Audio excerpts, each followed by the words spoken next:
ذرا تصور کیجئے آپ کو کسی واٹس ایپ گروپ کے اندر رینڈملی ایڈ کیا گیا ہے.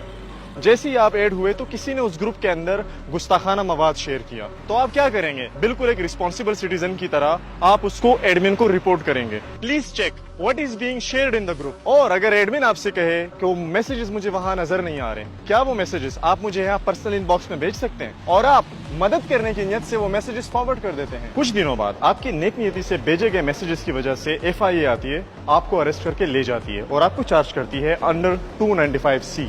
اگر آپ کو واقعی میں شوق لگا تو آپ کی اطلاع کے لیے عرض ہے کہ پورے ملک میں 400 سے زیادہ کیس رجسٹرڈ ہو چکے ہیں سملر پیٹرن میں، اور اس میں 400 سے زیادہ نوجوان جن کا میجورٹی تعلق مڈل کلاس اور لوور مڈل کلاس فیملی سے ہیں.